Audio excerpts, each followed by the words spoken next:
see the momentum he has right now. He moves to the outside of the 17. He's going to try to get between those two cars, and he's going to actually make contact with it. Tanner Berryhill forces him down to the inside into the 70 car. Yeah, so and that's exactly what I'm talking about. This is how crazy it can be. It's how crazy. Casey Kane just behind that group in the 5. And we're fortunate. Phil, right now, you know, Ryan Berryhill was in the race.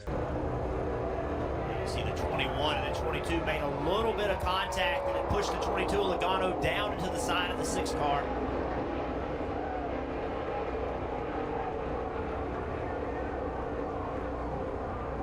Bring it on into 75. Well, you can see, I think Kyle Busch was on the inside of Jamie McMurray. Did not know he was trying to pit. So here we go. We see Jamie McMurray trying to slow down. He's in the second lane, way up on the racetrack, and the 77, I think, has no idea the one is pitting or just can't tell. And he hits him reasonably close to full speed, Jeff. Also the 15, we see Mark Thompson got into that as well. Chris Buescher in the 37, also collected in this. That's the moves we see drivers make. Late in the race, you see right there the 78 trying to get on the outside.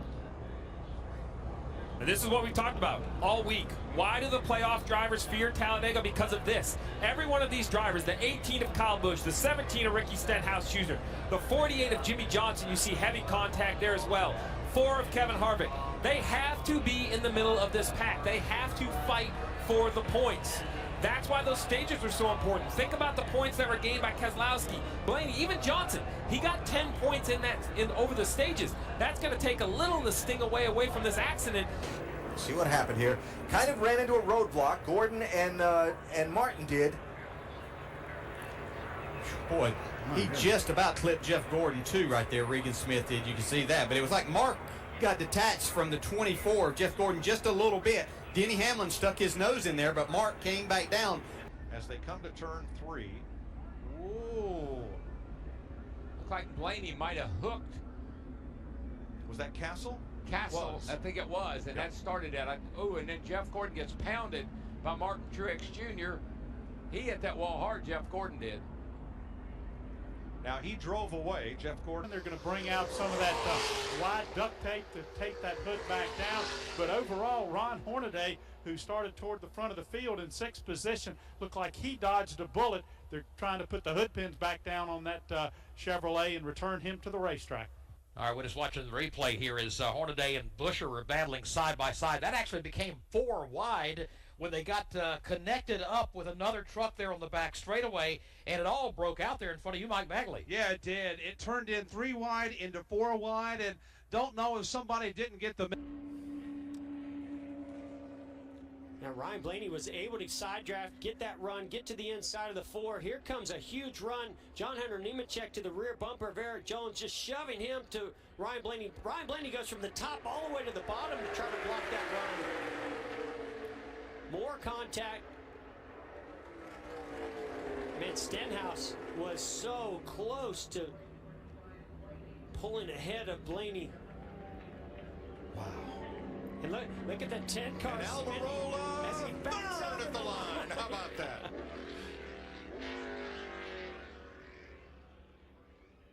Only 17 laps to go, and they come. Here we go. Around goes the 38, the 4, the 1, the 33. Look out pit road, look out pit road, look out pit road. The 46, the 95 to complete lap 100. Bottom of your screen. Like Mike Wallace got a little bit loose right there like you talked, Darrell, and then came back up into the car that was on the outside of it. Yeah, he bounced off a biffle, and when he did, there was a car under him, and they got together, and then away they went. Of course, half the field's behind him here shortly after a restart. So Chase Elliott, he's doing it. Why not make that move? It's there, and then it just closed up. Well, this is what we talk about. How aggressive do you want to be? If you're not going to go for that hole, then you're not going to win this race. And you could argue. Watch a car get turned around. He and his teammate Tony Stewart got into the wall, but you can see it turns Ryan Newman around. As soon as it does, it's almost like that wing acts as to help to lift the car up. lands on Kevin Harvick's hood. See Elliott Sadler there involved. Elliott trying to jam the brakes on to keep him hitting the 39 as it was pirouetting up the track. He's able to miss it. Harvick able to get the car woe down as the 39 just comes rolling down on its roof onto the grass and comes over again another 360 before coming to rest on its top.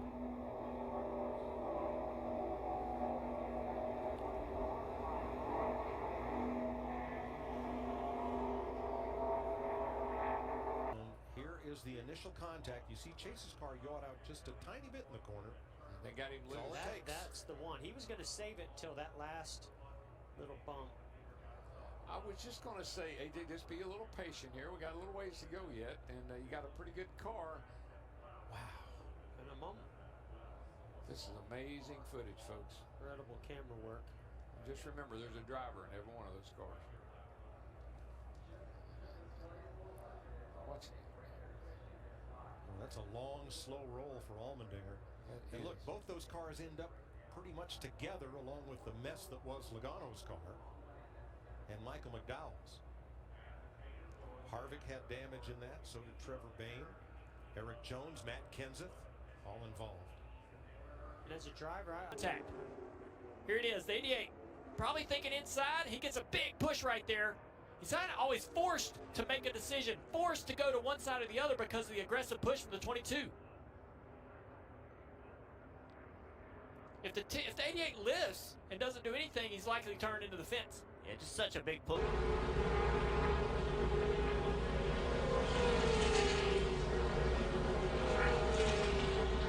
Three on the back straightaway. See, it looked like a net had made a move to try to go up the middle.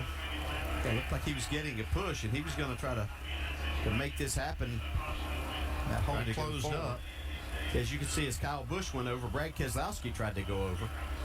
That was Joey Logano that was behind Annette. Yeah, it's like I said, everybody's trying to go to the front, and those holes close up so quickly. You can see the safer barrier deflect tremendously when Eric McClure hit it. Thank God it was there.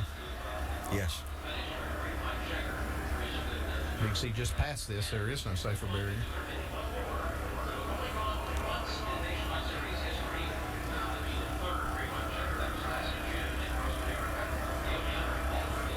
All that is just you can see right there, he's already making contact with Dylan's bumper.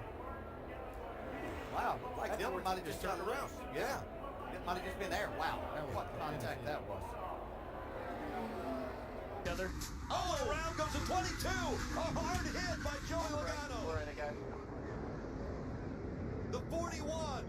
Logano was running in the second position up there on that outside line. Left rear tire blew out on the 22 car. That's in front of him. He's just pushing Chase Elliott. Chase tries to make some evasive action to go around the 22. Those bumpers connect and turns Chase Elliott right around. Here comes Austin Dillon. Makes contact with that right rear than the 9. Wow, how did William Byron miss him?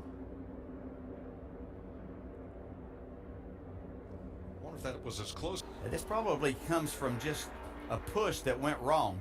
Yeah, it looks like Almirola got into the back of Yaley, just at the wrong little angle and just pushed him in the right side. And Kyle Busch there in the smoke gets run into from behind, looked like by Austin Dillon, the 3 car. Look, Kyle Busch was going to be fine, but when